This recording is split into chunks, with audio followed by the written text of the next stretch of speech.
What's up, my fellow lionesses and lions?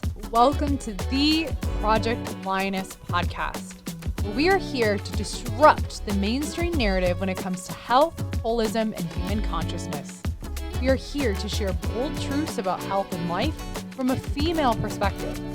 This episode is brought to you by our team, Inspire Co., where we stand for your health being inspired by choice rather than being inhibited by chance. Thank you for being here and joining in on these raw, real, and powerful conversations. We hope our show brings you inspiration and empowerment to overcome challenges, reclaim your life, and ultimately pursue your mission with power, purpose, and play. Now, let's get into the episode. Hello, everyone. Welcome back to the Project Lioness podcast. As you are hearing and maybe seeing, I am joined by Michael, my brother. Hello. You guys know him. This is Dr. Mel. And he felt it necessary to open a LaCroix. I call it LaCroix. The opening of this podcast. So welcome back.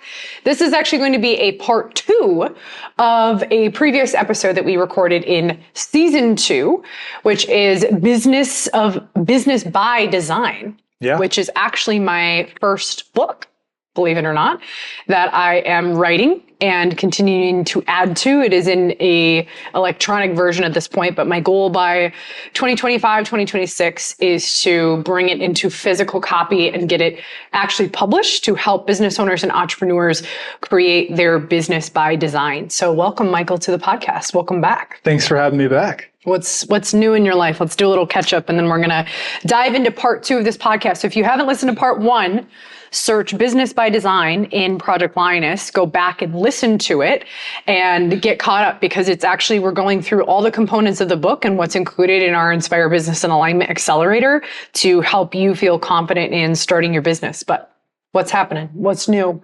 Not much. I think since last time I was on the show, I have gotten married. So I wear a ring now, which is pretty cool. Married to Jess. Still got 2 cats who destroy things, which is not super fun. They just destroyed the the fresh air duct again 2 weeks ago. Second time this has happened. So I have to figure out how to keep them off of that. But yeah, just working, having a good time, enjoying the winter. I do love winter. I like cold weather. You do. And yeah, that's about it. And our Inspire Business and Alignment Accelerator is growing. Yeah. In the last year. Yeah, we've got, 14 students right now? We've got new students we're guiding through. We've revamped a lot of the program and we're excited to keep supporting entrepreneurs in their business journey and really building a business in alignment with their values without sacrificing their health and well-being. That's what we stand for. So we want to break down some components here. So in the Business by Design podcast 1, we talked a lot about the initial components of a business, which a lot is your mindset, creating your business plan, what types of credentials and licensure you need, knowing your brand archetype. We also talked about specific things to consider in your space. If you watch us on YouTube, we actually record a lot of these podcasts at Inspire Life because we pay rent here and we might as well turn it into a podcast studio. So we do a little feng shui and make it double meaning. We've also talked about the brand evolution from going from Inspire Life to now our bigger holding company is Inspire Co., in which a lot of our programs and our businesses, including Michael's, fall within that larger umbrella. So that's something that if you desire to build out different offers or add people to your team who are doing similar but different things, it's a good idea to consider how is your brand evolving and what can you put in place as far as a structure to help the flow of that. And our brand, we're still working a lot on our brand. Like as brands evolve, there's always challenges that you face. So like I said, go back and listen to that and take some notes. But in this episode, we are going to start. We also talked about Copper Rod Guy. Copper Rod. You probably heard Michael say Copper Rod probably 20 to 30 times, if not more, that episode. And what that actually entails. So if you're lost, again, go back to that episode. It's funny at the end. But some things that we've done to enhance the energy here at Inspire Life, including hiring a gentleman who is all about creating intentional spaces energetically. So this episode... And copper rods, yes. This episode, we are going to start with Marketing 101. And marketing could be a whole course, book, 10-hour podcast. Heck, I think there's probably 1,000 marketing books. yeah, multiple year-long program. Marketing, my friends, is changing all the time. And there are key elements of marketing that are really important to know and master when it comes to starting a business, because you can be so distracted by like the new marketing tactics out there. And something that Michael and I have created in our IBAA program is the Inspire Alignment Marketing and Sales Vortex that we'll dive into. Anything you want to add before we jump in? Yeah, I mean, marketing is a big one. It is a continuous effort in business. There is no stopping point for marketing. It takes many different forms. There's many different strategies to do it. And I think it's important to know there's no right, or I guess there is probably a wrong way to do it. There might just be like less efficiency. Yeah, well, and there's like legitimately like bad press. You probably don't want to destroy your reputation. I mean, marketing is building awareness, right? So if you're building awareness around doing really terrible things, it's probably not a good thing. And it can take many different forms. There's many ways to do it. There's more leveraged ways to do it. There is more efficient ways to do it. There's ways where you get maybe a lot of people, but not super interested, or you get a few people who are very interested. So there's a lot that goes into it. Yeah. So again, this podcast is very brief overview. If y'all are really interested in going deeper with this and studying what we call our authentic marketing strategy, definitely join us in IBAA. We want to talk about, at least in this section, the Inspire Alignment Marketing and Sales Framework. And the way that we split up marketing is really into 4 distinct categories. You've got internal marketing and you've got external marketing. You also have in-person and then virtual. I think those are the easiest ways to start to categorize your marketing strategies when it comes to coming up with a marketing plan. Our vortex starts with, as Michael said, you've got to build awareness and start to let people know that you even exist. Create engagement with people. This is even before sales start to happen. If they don't know that you exist, then you're not marketing your business. If people don't know what you have to offer, then you can't even start to have a sales conversation at that point. So we start with number 1 in our vortex is engagement. Being able to just engage the field, engage people in your community, engage people online, put yourself out there. And we'll get into specifics of what internal and external, in-person and virtual can look like. But you first have to start with creating an awareness that you exist. Anything else you want to add on that?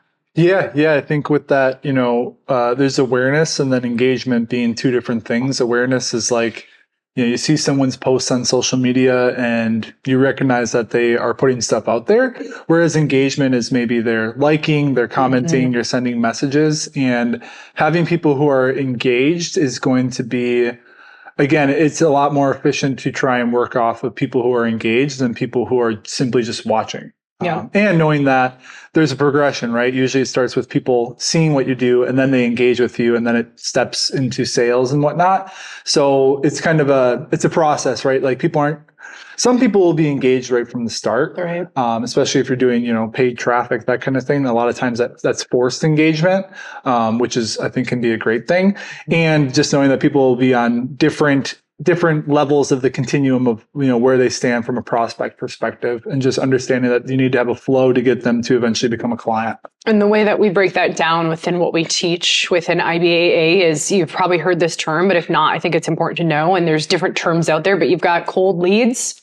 You've got people who maybe are not really engaged at all, but that they know you exist, but they're not really like having a relationship with you.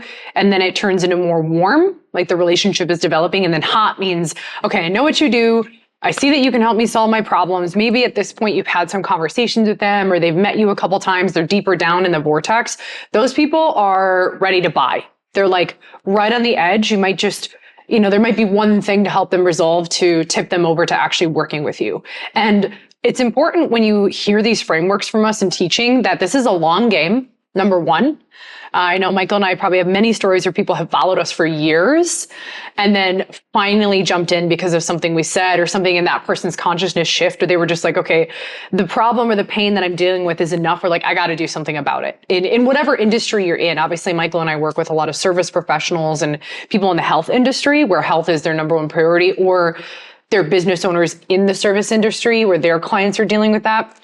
My point is, number one, this is a long game. And number two, your marketing vortex and your marketing and sales vortex is an ecosystem.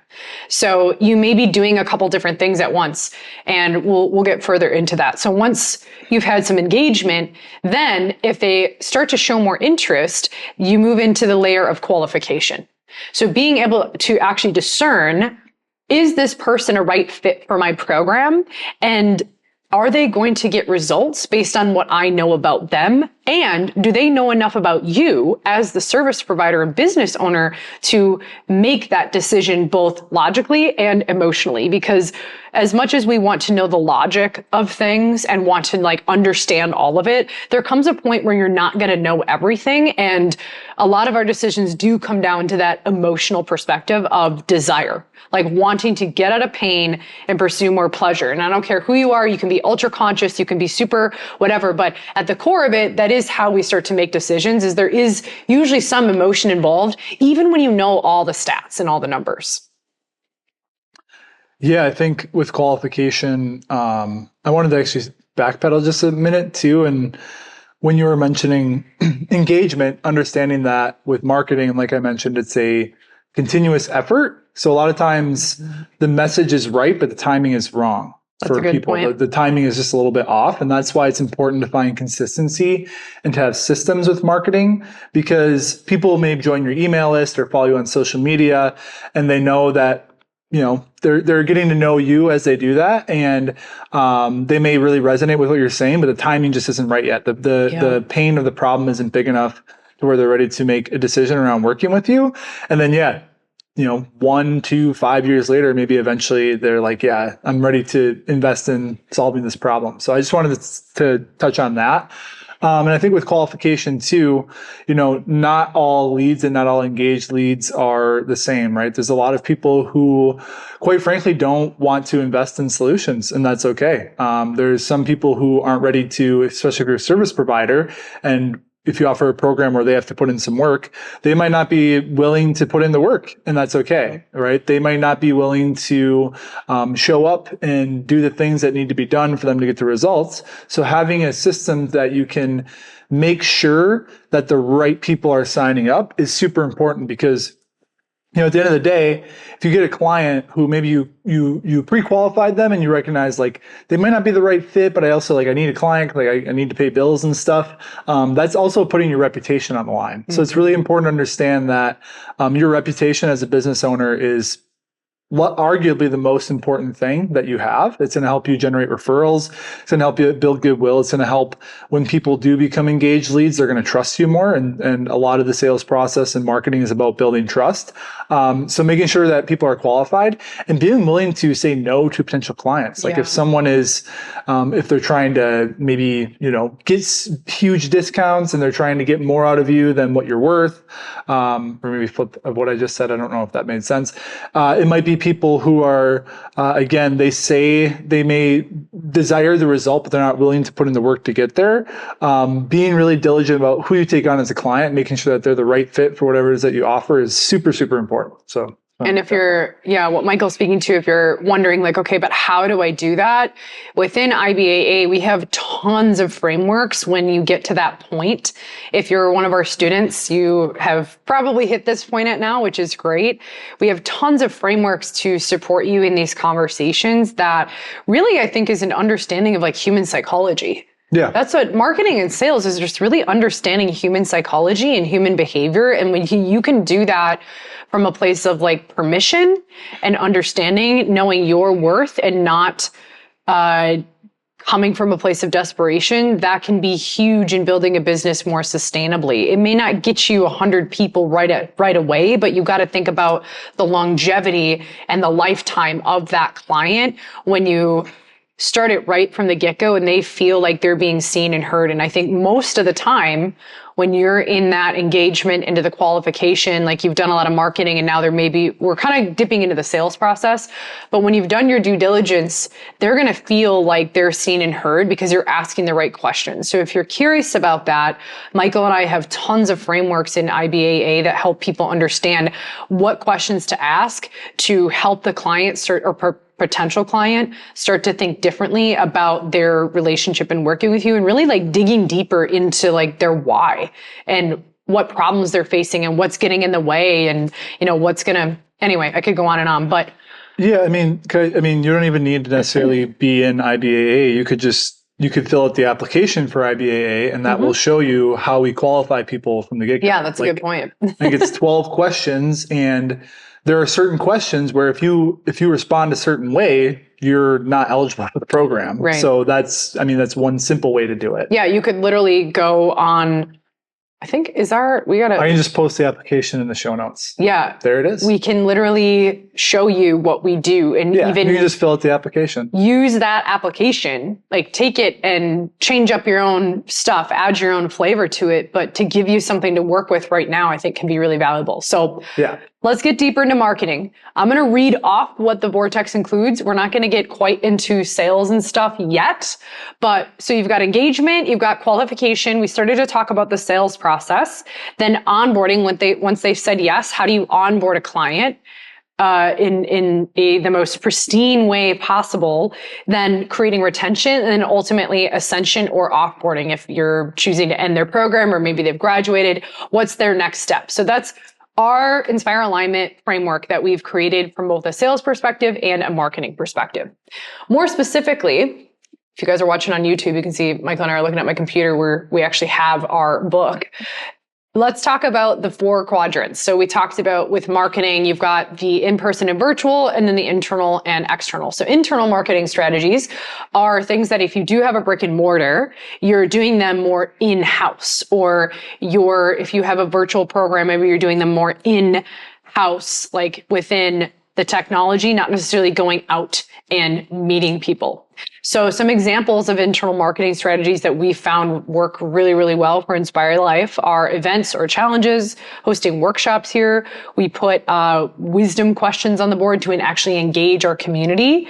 We put quotes. We have different games and prizes, different gatherings. We have different themes, actually, of every month. And I was just making sure I pressed record because we've already had some podcast shit go haywire today. Yes, we have. But I did press record. That's business, you guys, is not all butterflies and rainbows, but that's for another conversation. Even us 8 years in, we have technological difficulties. So we have a lot of celebrations and different themes based on the month. Are we doing different challenges? Are we celebrating fun Christmas stuff? We've also done more hybrid stuff as far as podcasts or emails and educating our clients. I started actually redoing Mindfulness Mondays. I'm bringing that back. So that's more online, but more in-house for our community. So you can think of internal is building the community and building the awareness and connection of people that you're already seeing that I think leads to a lot more retention. And I'm curious your thoughts, since Michael helped grow Inspire Life to what it is today before Ashley stepped in, and he helped me a lot with this stuff behind the scenes. Yeah, that was actually what I was going to say, is that internal marketing is making sure that you're continuing to over deliver on value so that people recognize the value versus price disparity as getting way more value than what they're paying for. So then they stay with you longer term. So it's definitely retention. As well as when people have retention and they see great results, they're more likely to also refer people. So I would say a lot of the times your internal marketing stuff may not be as expensive as potentially external stuff, which we'll get into a second. So it can be a great way to build awareness. We have hosted events that cost a significant amount, but more from raising funds for charity and just celebrating our clients, which then naturally what happens psychologically is like, wow, these people actually really care about us. And they start to think about people who are maybe struggling, and they're like, hey, you should come here. Like, my chiropractor is awesome. They host these cool events. Like, we did a fire and ice event a couple of years ago and literally rented saunas and jumped in a pond was that February that we did that? I think it was March. It was cold. Or something. It might have been February. It was a nice day, but it was still cold. It was like 30 degrees out, and which was like perfect. Yeah, we raised money. We had vendors come in, and we raised like $1,900. I think it was. It was awesome. Yeah. And people are still talking about it. They want to do it again. I know. So that's one way that you can grow your business when you got people external. I think another thing, and this actually might be a part of external more than internal, right, is when you have clients and you're providing value, you might be providing free value that's public, but your clients won't necessarily delineate between what they're paying for and what is being presented for free. They're all going to tie it back to what you provide as value. So that actually might be more of an external thing, which we'll talk about in a second here. So, I mean, I have in the book, I have listed more external stuff. So this is stuff maybe outside the walls of your office that you're going out into the community. And there's some hybrid here. There's some hybridization here, especially if you have some online business. But the way that I think about external is you're going out, you're speaking, maybe you purchase a booth, you're a sponsor at an event and you have a booth, or you go to, we used to do a lot of fairs, having a booth at a fair and things like that. And sometimes they were super fruitful and other times they were not at all, right? Mm-hmm. And when you're new, sometimes you don't know until you have more repetitions at bat and you figure out, okay, what's the law of averages here and where do I want to start to put my energy and money as you're growing, and figure out what in your community works. And we've also had where one person shows up and like that person was like perfect. It was like a perfect fit. So you can't necessarily look at, I didn't get a lot of numbers, but it's like if that one person shows up, that could be a game changer for that person who has maybe kids or family members that they refer. So other things, we've sponsored like sporting events, we've sponsored teams or local organizations, sending out flyers, like old school, sending out newsletters, mail. We've done that before. Going to different networking events like Chamber, BNI, Toastmasters, AGC. I'm actually looking at National Speakers Association. Might go to some of those to improve my speaking skills, or just other networking groups. I also recommend people look at, if you're someone who's hosting events that are on like Meetup or Eventbrite or Facebook, do the opposite and say, what other events are out there that I could go to and meet people more authentically in person? Dr. Erin hosts a women's circle and we get people on Eventbrite all the time signing up that we don't even know. And they keep coming back because she does it on a regular basis. I've had a lot of success going to other businesses, events or ribbon cuttings, even different seminars where I meet other chiropractors or people where we're learning even outside of your industry. I know some of my colleagues have done a lot of lunch and learns and speaking in that way. And ultimately like donating to some nonprofits to get your name out there and maybe other directories, other websites, and other forms of external marketing. What do you got on that one? I think you covered it. I think we're good. And like I said, you guys, this book you can get virtually. So I'll make sure that I drop the link for you to get on the wait list when it actually releases physically. But if you want more of a digital copy to start, I'm happy to provide that to you. So reach out to us, submit your name, and I'll make sure you get it in your hands. Social media. This is a big one, y'all. We're going to not, in the book, I say I'm not an expert. Simultaneously, we both have had some decent success from social media at both Inspire Life and then our relative coaching programs. Social media can be the Wild West, and we could spend many, many podcasts talking about this. But I would say, to sum it up, if you're going to put yourself on social media, and this is what I tell our IBAA students, is focus on maybe one or two at first and get really good at those. Understand how those platforms work. I think if you try to do all of them at once, unless you have some sort of manager, like I know you've used Metricool or someone helping you cross promote and make sure that you're actually posting the way that that platform boosts content, it can be crazy. It can be a lot. And I always say, look, it's great that you have a social media awareness and that you're on there, but I think the real relationships happen in person, unless you have an online business, but even you have met a lot of your people on Zoom or even in person. Yeah. That builds that awareness where the social media brand that you've got just supports that in-person connection. Mm-hmm. I think with social media as well, similar to what you mentioned with like Eventbrite, is that, the term social implies communication and connection. So on social media, not just like posting and ghosting, which feels better at times, but being able to actually interact with people.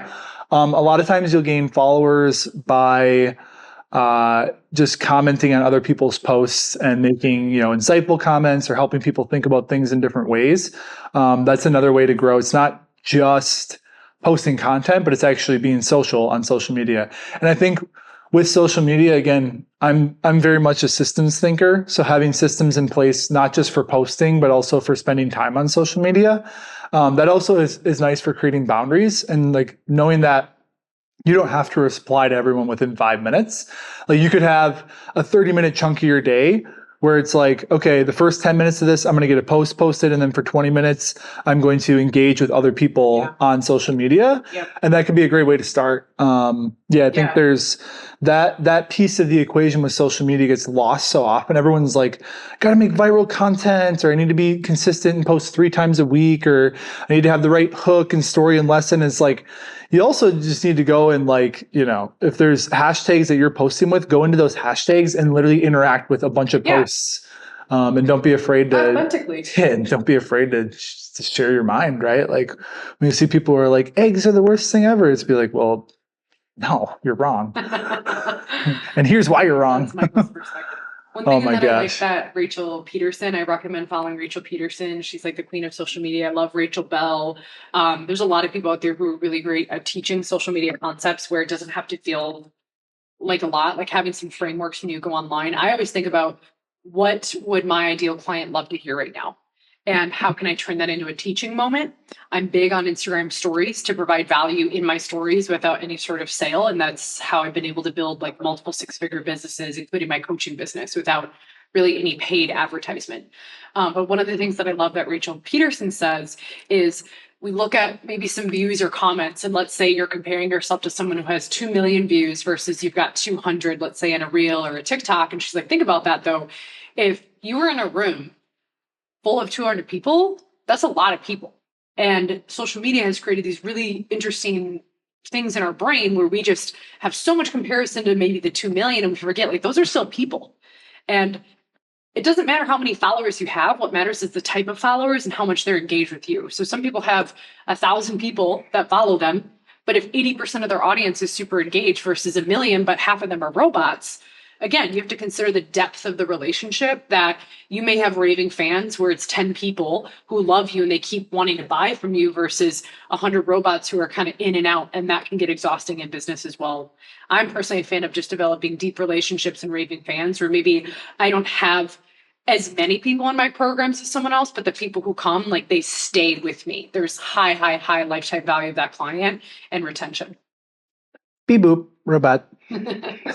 So some examples of some virtual and online stuff other than just posting: webinars, challenges, giveaways. I'm doing a giveaway right now that can look like trainings. Maybe you give free discounted sessions. Michael and I gave you an example. We're going to give you our application is already public, but we're going to make it easy to access here so that you can like take it and swipe it for your own. That's something that we're giving you to provide value to help you solve your problem now, because when you solve one problem, another one emerges. Guides, templates, courses, downloads, surveys, tickets for friends to events. I've had literally when I did my birthday giveaway, I had someone sign up for that for $34 and I put everyone in a drawing to win an immersion. This person won an immersion, had no idea what we did. From that immersion, you heard me share this, It was in an IBAA. From that immersion, that person then became a one-on-one client. They then became a practice member and then now have enrolled in my Project Lioness program and are also looking at the Inspire Immersion in my facilitator program. So you don't know how far one relationship can go, especially when you take really good care of them. Engaging in social posts, Michael talked a lot about that, and using different hooks or things to speak to people's problems to help solve their problem in a moment. Doing direct outreach. I think a lot of people avoid doing that because, they may feel weird about that, but I do a lot of direct outreach with people that I know. And I said, hey, you've mentioned that this is going on in your life. Here's what I'm doing. Do you want to come? Do you want to do that with me? And I know you do a lot of direct outreach too, which that's a skill. And Cold direct outreach can be very interesting. Yeah. You got to have thick skin because some people say not so nice things, but it also is effective. Go ahead. Oh, no. I mean, if you put yourself out there on social media, just know that like there's going to be people who may or will and do say things. Yes. And just it's a reflection of what's going on inside of them. I just had a guy on TikTok earlier this week who like freaked out on me. Yeah, he did. I have had people call me, a snake oil woman and a fraud and a quack, the classical chiropractor. And once, in the beginning it may phase you a little bit, but then you just realize like as many people who don't like you, you have equal amount of people who love you. Like we have clients who love us. We have people who don't like what we're talking about. And that's the nature of business. And as you grow, your skin just gets tougher. It doesn't mean you have less of a heart, but you just don't care as much because you can't. Like as you grow and you become less of the employee and more of the founder and the CEO, you literally cannot care. If you do, your mind will spiral. So for what that's worth. Anyway, marketing is a huge thing. We're going to shift to building your team. So it's never too early to start making connections to people. And I don't just mean people that you hire, but people that support you outside of your business, whether it's accountants, bankers, small business attorneys, financial advisors, commercial real estate brokers, insurance agents, workers' comp, bookkeepers, people who help you with your security systems. Maybe you have a coach or a mentor. These are all people to start to consider finding and attracting to help you build your business, because the truth is you may be in the beginning someone who's wearing all the hats. You're going to get to a point where you cannot do it any longer, and you're going to need help in order to be able to scale and grow. Part of scaling is giving yourself an ego check and realizing that even though you could do it, your business is going to do better when you step away, believe it or not. I have reduced my hours here at Inspire Life, and as a result, the business has grown. But beyond just people that you hire in your team, which is a whole nother conversation. We talk a lot about hiring in IBAA. Start looking for these people to have on your team. Even if you're in school or you're not started quite yet, it's never too early to start building your business team to when you need them and you're like, shit, all right, I got to figure out this tax stuff. Boom, you want to have that person in your back pocket to help you. Yeah. I would even extend it to your personal team. Yes. So how is your spouse contributing? How is your family? And when I say contributing, not just positive, but negative, like how are they contributing from an energetic perspective? Are they unhappy with maybe the number of hours that you're working? How does your family look at it? Does your family, oh, you're just in it, like you're just trying to become some rich, whatever. Like I would just audit your personal team, your friends, right? And I can say that since I have been working for myself for quite a while now, some friends and friendships have just changed form. It's not necessarily a good thing or a bad thing. Understanding that there's different seasons of life, and you have good times with friends, and sometimes it's instead of seeing them a couple times a month, it's a couple times a year, and that's just a part of the way that it goes. And it's not necessarily good, bad, right or wrong, but your values and your priorities will change, and you need to be surrounded by people who believe in you and help you on your vision. Not saying they have to, work for you or do those things, but even just having people who believe in you, like, makes all the difference, rather than people who are questioning the decisions that you're making, or people who just aren't interested. So just wanted to share that. I think that's very wise and valuable. I would say too, stop trying to get those people who are not entrepreneurs to understand you. Because unless you're an entrepreneur, entrepreneurs think differently. And if you haven't started to think differently, you will. It is required to shift your perception as an entrepreneur. You're going to think differently than someone who has a 9-to-5, and that's okay. There's benefits to having a job, and there's benefits to being an entrepreneur. There's also drawbacks to either side. Entrepreneurship is not for everyone. No, it is not. And I think it's not fun a lot of the time. No, it's not. Be straight up. I was bitching right before this, as you guys maybe are hearing, we're recording this podcast a little differently because I forgot the little microchip that goes into our $2,000 podcast equipment at home. Dr. Aaron and I recorded 2 episodes without it. Thankfully, I caught it on my phone. I was like, that's fucking frustrating.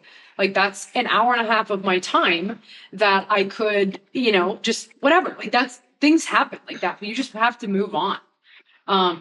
So be mindful of if people haven't walked your talk, if people haven't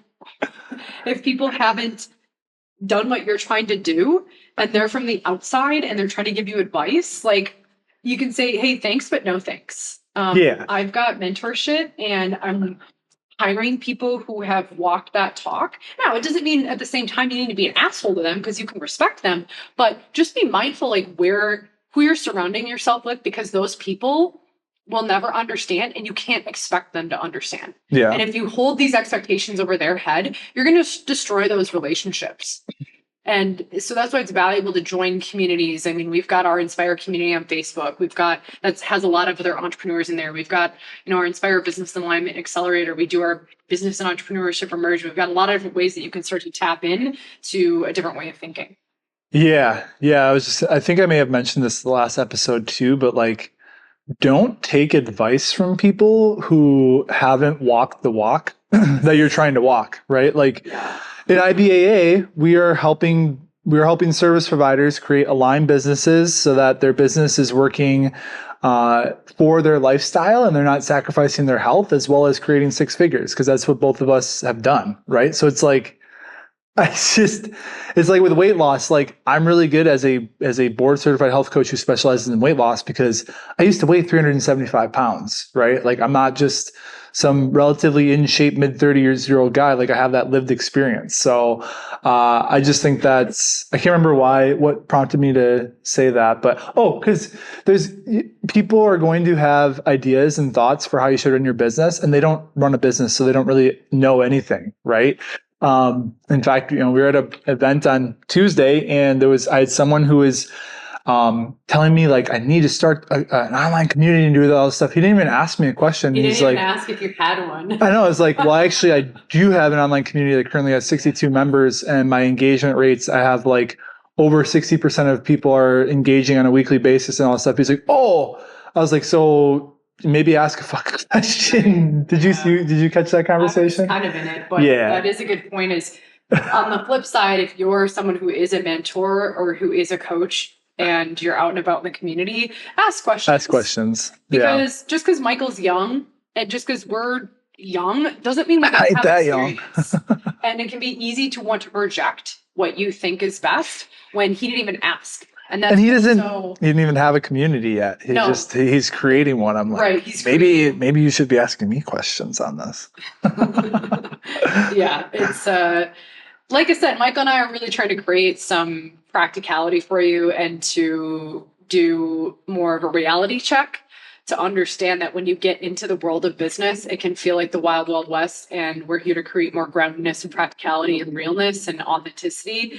But if you are that coach or person who sees maybe a younger entrepreneur, you don't know what they've done, so ask questions. And this comes back to like more the marketing and the sales conversation. The best way to develop a relationship and someone to trust you is to ask questions and not assume and say, oh, you should do this. That's why when I meet any younger chiropractors, I'm like, hey, what have you tried? Who have you studied? When you join our program, we ask you all these questions because we don't know what you've done. We have a number of people in our program who have or are working with other mentors because they just do different things and they like to have a variety. Awesome. That's good for us to know, because that's a different conversation than someone who has done nothing. And we've had people who have done nothing who are actually not the best fit, to be honest. So I wanted to add. How are we at time-wise? Yeah, what are we at with? We can wrap this. I don't know. We've got one more topic. I don't know what time we started. I wanted to add one more thing so I don't forget it to add to it, but you keep talking so I can type this in. See, I'm editing the book, you guys, as we go. Literally changing real time.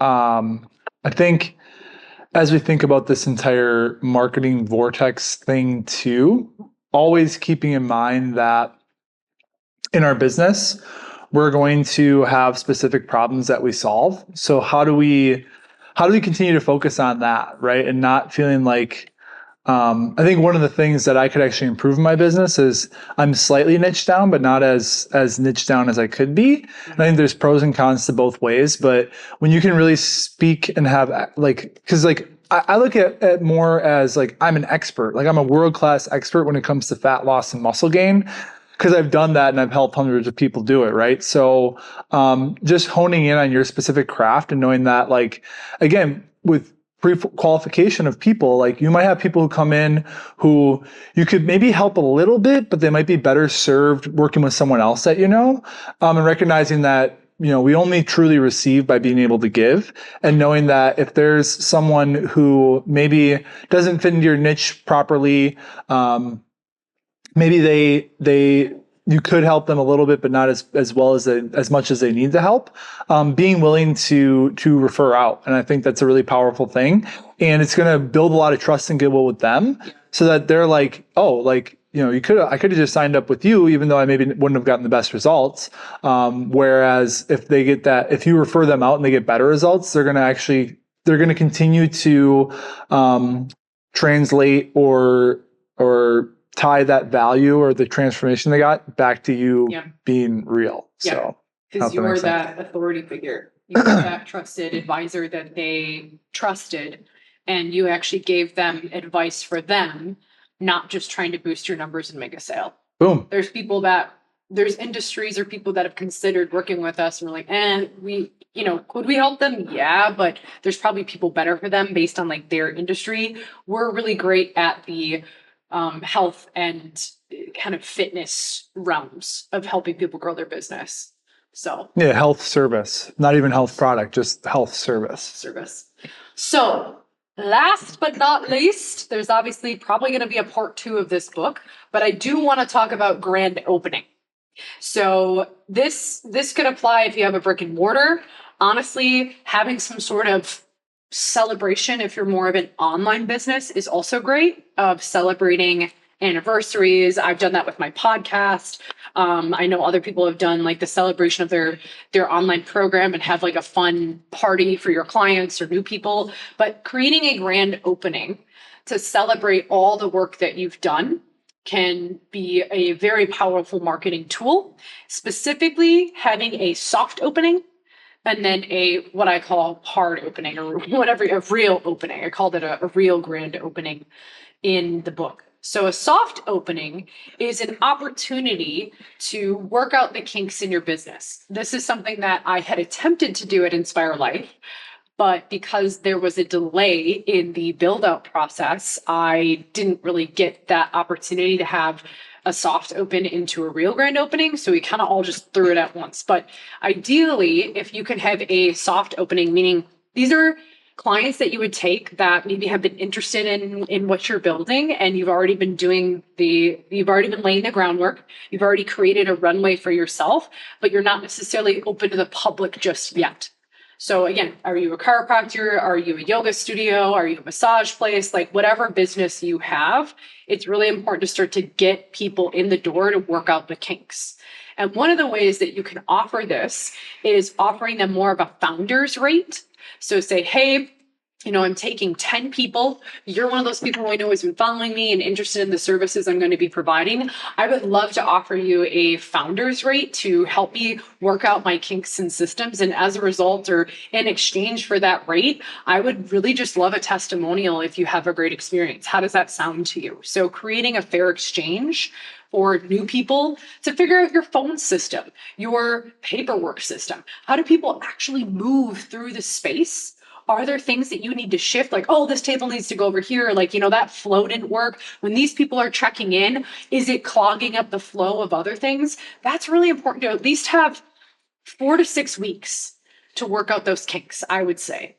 And then once you get that rolling and you've got clients, then you can start to create more of a public grand opening where you invite chamber, you invite everyone, you go to the nines. Like we hired my dad, who's a chef. We had a ton of people here. We had a photographer. I hired my friend Sam to play music. We had a ton of people outside and took pictures of all these people and businesses doing this ribbon cutting. And that's where then people could come in and get a tour and just celebrate. And as a result of that grand opening, we had a number of people actually sign up for exams for then my true rate at the office. And then that month alone, I hit almost 20,000 in 1 month. And to me as a new entrepreneur, I was like, holy shit, like I made 20,000 in my first month, right? It was like, I think just under 19,000.